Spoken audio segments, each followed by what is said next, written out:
Hello साथियों, नमस्कार, जय हिंद। कैसे हैं आप लोग? उम्मीद करते हैं आप लोग स्वस्थ और मस्त होंगे। आज हम आपको काल पढ़ाने वाले हैं। काल पढ़ाने से पहले हम आपको पिछली वीडियो में 2 क्वेश्चन दिए थे। उससे क्वेश्चन का आंसर कुछ लोग किए हैं जो कि बिल्कुल सही आंसर किए हैं। तो उम्मीद करते हैं आप लोग भी जो आंसर नहीं कर रहे हैं, अगर आपको क्वेश्चन का आंसर आ रहा है तो उसको क्वेश्चन का आंसर जो है जरूर करिएगा। साथियों, आइए हम उस क्वेश्चन को देख लेते हैं जो कल क्वेश्चन दिए थे और उसका आंसर आपको बता देते हैं। पहला क्वेश्चन था हमारा, वह आदमी मोटा है। साथियों, पहला हमारा क्वेश्चन यही था, वह आदमी मोटा है। इसमें हम आपसे विशेषण पूछे थे, मतलब कौन सा विशेषण है। तो साथियों, यह गुणवाचक विशेषण है। गुणवाचक विशेषण जो ये मोटा है, आदमी कैसे है, मोटा है। ये जो मोटा है हम आपको बताए थे, मोटा, पतला, छोटा, नाटा, ये कुछ भी होता है, उसके गुण पे निर्भर करता है। गुणवाचक विशेषण को हम बहुत अच्छी तरीके से आपको बताए थे। उसके जितने भी भाग थे, कब काल होगा, कब क्या होगा, बताए थे। अब आपको दूसरा क्वेश्चन था साथियों,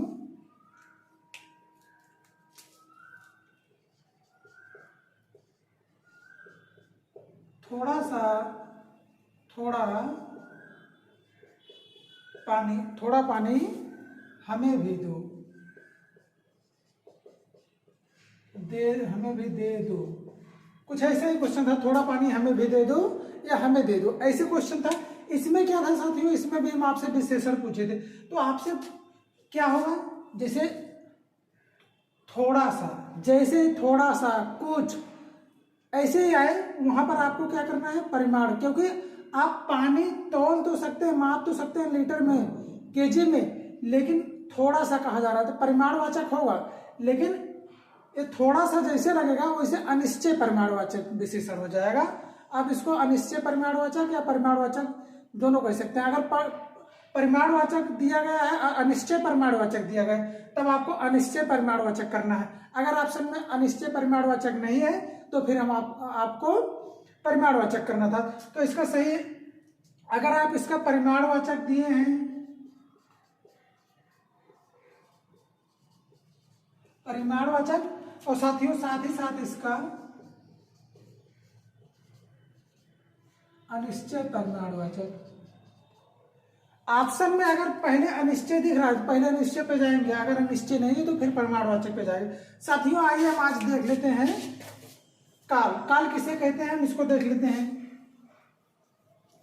बचपन से ही हम लोग काल पढ़ते चले आ रहे हैं, वर्तमान काल, भूतकाल, भविष्य काल। तो काल आज हम आपको कुछ इस तरीके से पढ़ाएंगे कि फिर से काल पढ़ने की जरूरत नहीं पड़ेगी। क्वेश्चन भर भर के आता है एग्जाम में, कईयों क्वेश्चन आ जाता है। एक एग्जाम में, जैसे बीएड के एग्जाम में इसके 2-3 क्वेश्चन देखने को मिल जाते हैं। तो इसको बेसिक से लेकर एकदम डीप तक पढ़ेंगे और इसका कोई भी क्वेश्चन छूट ना पाए, हम ऐसा पढ़ेंगे। तो आइए देखते हैं काल। काल किसे कहते हैं, काल का अर्थ क्या होता है। काल का अर्थ क्या होता है, काल का शाब्दिक अर्थ होता है समय। जैसे जो समय चल रहा होता है उसे हम काल कहते हैं। ये काल देख के जय महाकाल वाला काल नहीं, जय महाकाल वो काल नहीं। काल का अर्थ होता है साथियों समय, जो समय का बोध कराता है। जैसे समय आने वाला है, जाने वाला है, बीत गया है, वही होता है काल। आइए हम काल का शाब्दिक अर्थ देख लेते हैं। काल का शाब्दिक अर्थ साथियों समय होता है, जो कि हम आपको बता भी दिए हैं। अब इसको हम पहचानेंगे कि कौन सा समय चल रहा है, कौन सा समय नहीं चल रहा है। तो इसको हम कैसे पहचानेंगे, इसको हम क्रिया की सहायता से पहचानते हैं। जो क्रिया होती है, यही क्रिया जो होती है, यही काल का जो निर्धारण है, ये क्रिया करती है। जैसे हम देखते हैं समय समाप्ति का बोध, जहां पर समय समाप्ति का बोध होता है, चल रहे समय का बोध होता है, आने वाले समय का बोध होता है। ये सब कैसे पता चलता है, क्रिया के माध्यम से। क्रिया के माध्यम से कैसे पता चलता है साथियों, अब हम आपको बताएंगे। इसके पहले हम आपको क्रिया पढ़ा दिए, विशेषण पढ़ा दिए हैं, उसको आप पढ़ लीजिएगा। उसकी लिंक भी हम डिस्क्रिप्शन में दे देंगे, अगर आपको नहीं मिलेगा तो प्ले लिस्ट से मिल जाएगा साथियों। तो आइए हम देखते हैं समय समाप्ति का जो बोध होता है उसे क्या कहते हैं, चल रहे समय को क्या कहते हैं, आने वाले समय को क्या कहते हैं। तो आइए हम इसको क्रिया के माध्यम से पहचानते हैं। और काल के कितने प्रकार होते हैं साथियों, तो काल के कुल 3 प्रकार होते हैं, भूतकाल, वर्तमान काल, भविष्य काल। काल के 3 प्रकार होते हैं, भूतकाल, भविष्यकाल, वर्तमान काल। भूतकाल, वर्तमान काल, भविष्यकाल। साथियों जो काल बीत गया है, जो काल बीत गया है उसे भी भूतकाल कहते हैं। जो अभी चल रहा है, जैसे हम पढ़ा रहे हैं, आप लोग पढ़ रहे हैं, इसको क्या कहेंगे साथियों? वर्तमान काल कहेंगे। अब भविष्य काल किसे कहेंगे? आने वाले काल को, जैसे आने वाला जो टाइम है उसे हम भविष्य काल कहते हैं। साथियों इसका एक एक हम उदाहरण देख लेते हैं, उसके बाद एक एक काल को हम पूरा विस्तार से पढ़ेंगे। जैसे एक क्वेश्चन है, एक उदाहरण है, गीता गई थी। साथियों गीता गई थी मतलब गई थी, हम आपसे बता रहे हैं कि गीता गई थी, सीता गई थी, मोहन गया था, वो ये बच्चे जो है स्कूल गए थे, ऐसे कुछ भी मतलब अगर हम आपसे बता रहे हैं जहां पर बीते हुए समय का बोध हो रहा है, वो क्या होता है साथियों? भूतकाल होता है। जैसे यहाँ पर देखिए गीता गई थी, हम किसी से बता रहे हैं फिर खुद कह रहे हैं गीता गई थी, इसका मतलब वो समय बीत गया है जब गीता गई थी, तो इसको क्या कहेंगे साथियों? इसको हम भूतकाल कहेंगे। अब बात करते हैं, ये दूसरा उदाहरण जो है, राधा पत्र पढ़ रही है। राधा पत्र पढ़ रही है, अभी हम जैसे देख रहे हैं, आ रहे हैं, हम कह रहे हैं देखो राधा पत्र पढ़ रही है, ये मतलब पढ़ रही है, चल रहा है, समय क्या है? अभी वर्तमान समय में चल रहा है, तो साथियों ये क्या हो जाएगा? ये हमारा वर्तमान काल हो जाएगा। जैसे कुछ भी हम आपको पढ़ा रहे हैं, बच्चे खेल रहे हैं, तो वो सब क्या हो जाएगा? जो प्रेजेंट टाइम में चल रहा है, जिसको वर्तमान समय में चल रहा है, उसे ही हम वर्तमान काल कहते हैं। साथियों देखिए, अब दूसरा उदाहरण है, राम पत्र पढ़ेगा। राम पत्र पढ़ेगा, जैसे हम सोच रहे हैं कोई लेटर लिखा है, राम आएगा तो ये पत्र पढ़ेगा। अब राम कब आएगा, कब नहीं आएगा, ये हम भविष्य के बारे में सोच रहे हैं, इसे ही साथियों हम भविष्य काल कहते हैं। तो आइए हम सबसे पहले भूतकाल को पढ़ लेते हैं। भूतकाल के कितने प्रकार होते हैं, एक एक को हम बारी बारी, सबसे पहले हम भूतकाल को, फिर वर्तमान काल को, फिर भविष्य काल को पढ़ेंगे साथियों। आइए साथियों, अगर हम भूतकाल की बात करते हैं, भूतकाल के कितने प्रकार होते हैं साथियों? भूतकाल के हमारे टोटल 6 प्रकार होते हैं। 6 प्रकार होते हैं, 6 को हम बारी बारी पढ़ेंगे। भूतकाल किसे कहते हैं साथियों? जैसे जो बीते हुए समय का बोध कराता है। बीते हुए समय का मतलब वो बीत गया, या फिर समय समाप्ति का बोध कराता है। जैसे मोहन खाना खा लिया है, सोहन पढ़ने जा चुका है। अब साथियों अगर हम बात करते हैं भूतकाल के प्रकार के बारे में, तो भूतकाल के 6 प्रकार होते हैं, सामान्य भूतकाल, संदिग्ध भूतकाल, अपूर्ण भूतकाल, पूर्ण भूतकाल, आसन्न भूतकाल, हेतु मत भूतकाल। साथियों ये हमारे 6 प्रकार होते हैं, हम इनको बारी बारी पढ़ेंगे। सबसे पहले हम सामान्य भूतकाल को पढ़ेंगे, उसके बाद संदिग्ध भूतकाल को पढ़ेंगे, अपूर्ण भूतकाल को पढ़ेंगे, पूर्ण भूतकाल को पढ़ेंगे, आसन्न भूतकाल को पढ़ेंगे, हेतु भूतकाल के बारे में पढ़ेंगे। साथियों क्वेश्चन इसी से आएगा, संदिग्ध भूतकाल का उदाहरण दिया रहेगा, पूछेगा कौन सा काल है, उसमें आपको हेतु मत मिलेगा, पूर्ण मिलेगा, पूर्ण मिलेगा, सामान्य मिलेगा, संदिग्ध मिलेगा। अब साथियों वो समय गया कि जब पूछता था ऐसे डायरेक्टली कि भूतकाल होगा, वह जाएगा कौन सा काल है, भूतकाल होगा, तो ऐसे क्वेश्चन आने बंद हो गए। अब भूतकाल के क्वेश्चन तो आते हैं बहुत, लेकिन इसके अंदर से आएगा, जैसे संदिग्ध भूतकाल का उदाहरण दिया रहेगा, पूर्ण भूतकाल का उदाहरण दिया रहेगा, आसन्न भूतकाल किसे कहते हैं, यहाँ से क्वेश्चन आते हैं। तो हम इसको एक एक को बारी बारी आराम से पढ़ लेते हैं। इसके सबसे पहले हम सामान्य भूतकाल और संदिग्ध भूतकाल को एक साथ पढ़ते हैं साथियों, दो दो करके हम पढ़ लेते हैं। साथियों अगर हम सामान्य भूतकाल और संदिग्ध भूतकाल के बारे में देखते हैं, तो दोनों को हम एक साथ पढ़ लेंगे, थोड़ा सा जल्दी भी हो जाएगा। सामान्य भूतकाल किसे कहते हैं साथियों? आइए हम देखते हैं सामान्य भूतकाल, जहां पर एक क्रिया के साथ बीते हुए समय का बोध होता है उसे हम सामान्य भूतकाल कहते हैं। जहां पर एक क्रिया मतलब एक क्रिया हो रही है और उसके साथ बीते हुए काल का पता चल रहा है, उसे हम भूतकाल कहते हैं साथियों। जैसे राम ने रावण को मारा होगा, मोहन गया, अमन आया, वह गया, वह जाता होगा, ऐसे कुछ भी। जहां पर, अब साथियों यहाँ पर ध्यान देने वाली बात, जहां पर एक क्रिया के साथ, कितनी क्रिया होनी चाहिए? एक ही क्रिया के साथ बीते हुए समय का बोध होना चाहिए, उसे हम सामान्य भूतकाल कहते हैं साथियों। जैसे राम ने रावण को मारा होगा, मोहन गया, अमन आया, सुनील गया, आता जाता, मतलब एक क्रिया हो रही हो, उसे हम सामान्य भूतकाल कहते हैं साथियों। अगर हम संदिग्ध भूतकाल की कहते हैं, किसे कहेंगे? संदिग्ध का मतलब ही होता है संदेह। तो साथियों आइए हम देख लेते हैं इसकी परिभाषा। क्रिया बीते हुए समय की हो, क्रिया जो हो बीते हुए समय की हो, उसके कार्य पर संदेह बना हो। जो क्रिया हो साथियों वो बीते हुए समय की हो और उसके कार्य पर संदेह बना हो, जैसे कार्य हुआ होगा नहीं हुआ होगा, वही होता है संदेह होना। जैसे आप संभावना लगा रहे हो कि आज जो है पापा आएंगे कि नहीं आएंगे। आप ये होता है संदेह, मतलब आएंगे कि नहीं आएंगे, आपके लिए समोसा आएगा कि नहीं आएगा पापा के द्वारा, यही होता है संदेह। तो साथियों क्रिया जो है बीते हुए समय की हो और उसके कार्य पर संदेह बना हो। बीते हुए समय की हो, ये आने वाले और वर्तमान समय की न हो, बीते हुए समय की हो और उसके कार्य पर संदेह बना हो, उसे ही संदिग्ध भूतकाल कहते हैं साथियों। जैसे अब यहाँ पर राम ने रावण को मारा होगा, राम ने रावण को मारा होगा। जैसे आप कहीं रामलीला देख रहे होंगे और उठ के चले जाए, अब आप घर से बैठ के सोच रहे होंगे शायद राम ने रावण को मार दिया होगा। अब वहां पर वो तो मतलब बीते हुए समय की है, लेकिन अभी आपके मन में जो है संदेह बनाए, मारे होंगे नहीं मारे होंगे, यही होता है कि संदिग्ध भूतकाल। जैसे मोहन सुल्तानपुर गया होगा, आप घर पे हैं, आप सोच रहे होंगे मोहन सुल्तानपुर गया होगा कि नहीं गया होगा, राम गया होगा कि नहीं गया होगा, ऐसे ही मतलब संदिग्ध का होना, लेकिन वो जो है बीते हुए समय का हो तभी भूतकाल में आएगा साथियों।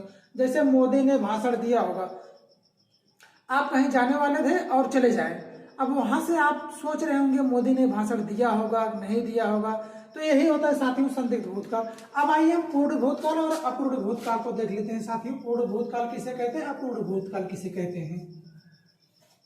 अपूर्ण भूतकाल की बात करते हैं, जहां पर क्रिया बीते समय की हो किंतु उसके कार्य समाप्ति का पता न चले, उसे अपूर्ण भूतकाल कहते हैं साथियों। जहां पर क्रिया जो है बीते समय की हो लेकिन उसके कार्य समाप्ति का पता न चले, उसे ही हम अपूर्ण भूतकाल कहते हैं। वैसे भी पता चलना चाहिए कि अपूर्ण भूतकाल, अपूर्ण आगे लगा है, अगर इसके पहले अपूर्ण लिखा है तो वो अभी पूरा नहीं हुआ है साथियों। जैसे हम इसका उदाहरण देखेंगे, सोनू खेल रहा था, सोनू खेल रहा था। अगर आप कहीं जा रहे थे देखे थे सोनू खेल रहा था, अब आप वहां जाके सोचेंगे सोनू खेल रहा था, पता नहीं खेल लिया होगा नहीं खेला होगा, अभी शायद खेल रहा होगा, तो यही होता है अपूर्ण भूतकाल। उसके कार्य समाप्ति का पता नहीं जब चलता है तो वही होता है साथियों अपूर्ण भूतकाल। राम सो रहा था, जैसे आप घर से निकल रहे थे, राम सो रहा था, अब आप कहीं पहुंच गए, वहां फिर भी आप सोच रहे हैं पता नहीं राम सो रहा होगा, उठ गया होगा, वही होता है साथियों अपूर्ण भूतकाल। उसके कार्य समाप्ति का पता नहीं चल रहा है, शायद अभी भी वो सो रहा था, वह घर जा रहा था, पता नहीं घर पहुंचा कि नहीं साथियों। अपूर्ण भूतकाल यही है कि वह घर जा रहा था। अब साथियों अगर हम बात करते हैं पूर्ण भूतकाल, पूर्ण भूतकाल किसे कहते हैं, जहां पूर्ण का अर्थ ही होता है कि पूरा होना। साथियों आइए हम इसके उदाहरण को देखेंगे। सबसे पहले हम इसकी परिभाषा देखेंगे, जहां पर क्रिया बीते समय की हो, जब क्रिया बीते समय की होगी तभी भूतकाल होगा साथियों, तो आपको पता होना चाहिए। जहां पर क्रिया बीते समय की हो और उसके साथ कार्य को समाप्त हुए काफी समय हो गया हो, उस जो कार्य है उसको समाप्त हुए काफी समय हो गया हो, उसे हम पूर्ण भूतकाल कहते हैं साथियों। पूर्ण भूतकाल कहते हैं, पूर्ण भूतकाल कहते हैं साथियों। जैसे सोनू खेल चुका था, यहाँ क्या था, सोनू खेल रहा था, और यहाँ क्या हो जाएगा, सोनू खेल चुका था। यहाँ राम सो रहा था और यहाँ राम सो लिया था साथियों। अंतर देखिए, यहाँ खेल रहा था और यहाँ खेल चुका है। अब यहाँ पर सो रहा था और यहाँ सो लिया है। अंतर दिख रहा होगा दोनों में, पूर्ण और अपूर्ण में कैसे अंतर होता है साथियों। यहाँ पर वह घर जा रहा था, अब यहाँ होना चाहिए था वह घर जा चुका था। अब जैसे लेकिन यहाँ पर एक दूसरा उदाहरण आपको हम दिए हैं ताकि सारा उदाहरण मैच ही ना हो। राधा खाना खा चुकी थी, आपको पता है राधा खाना खा चुकी थी। अब साथियों हम बात करते हैं, दो हमारा काल और बचा है, दो भूतकाल में और बचे हैं। जैसे एक हमारा आसन्न भूतकाल और दूसरा हेतु हेतु मत भूतकाल साथियों, उसको भी हम देख लेते हैं इसी में। साथियों भूतकाल में दो काल और बचे हैं, आसन्न भूतकाल, हेतु हेतु मत भूतकाल। साथियों सबसे पहले हम आसन्न भूतकाल को देख लेते हैं। आसन्न का मतलब होता है तुरंत, अभी अभी। साथियों इसकी परिभाषा की अगर हम बात करते हैं, क्रिया का अभी अभी, किसी कार्य का, जैसे जो क्रिया है तुरंत होना, जैसे किसी कार्य का अभी अभी होना आसन्न भूत, कोई कार्य हो उसका तुरंत होना जैसे ही पाया जाता है उसे हम भूतकाल कहते हैं साथियों। जैसे राम अभी अभी गया, यहाँ पर आप देख सकते हैं राम जो है अभी अभी गया, अभी तुरंत ही गया है। मोनू अभी आया, मोनू जो है अभी तुरंत आया है साथियों, इसे ही हम आसन्न भूतकाल कहेंगे। मतलब तुरंत ही जो हो रहा हो लेकिन वो बीते समय को हो साथियों, उसे हम भूतकाल कहेंगे। तो पता है जो बीते समय का हो उसे हम भूतकाल कहते हैं, लेकिन तुरंत हो उसे हम आसन्न भूतकाल कहते हैं साथियों। हेतु हेतु मत भूतकाल किसे कहते हैं साथियों? जैसे एक क्रिया दूसरे क्रिया से रिलेटिव होती है या फिर एक क्रिया दूसरे क्रिया पर आधारित होती है, उसे हम हेतु हेतु मत भूतकाल कहते हैं। जैसे एक क्रिया का ना होना दूसरी क्रिया का कारण बन जाता है। जैसे कोई क्रिया होने नहीं होती है, दूसरी भी क्रिया नहीं हो पाती है, तो उसे हम हेतु हेतु मत भूतकाल कहते हैं साथियों। जैसे इसकी परिभाषा क्या लिखी गई है, एक क्रिया का ना होना दूसरी क्रिया का कारण बन जाता है।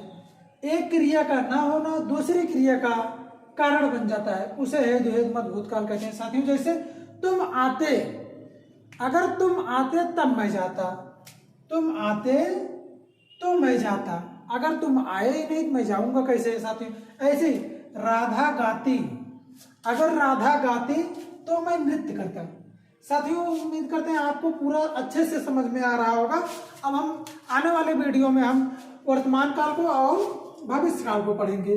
और आज हम आपको 2 क्वेश्चन भी दे देते हैं, उसका आंसर जो है आप कमेंट बॉक्स में जरूर बताइएगा साथियों। साथियों हमारा पहला क्वेश्चन है, राम गाना गा रहा। साथियों हमारा पहला क्वेश्चन हो जाएगा राम गाना गा रहा था, और दूसरा क्वेश्चन हो जाएगा मोहन घर जा रहा था।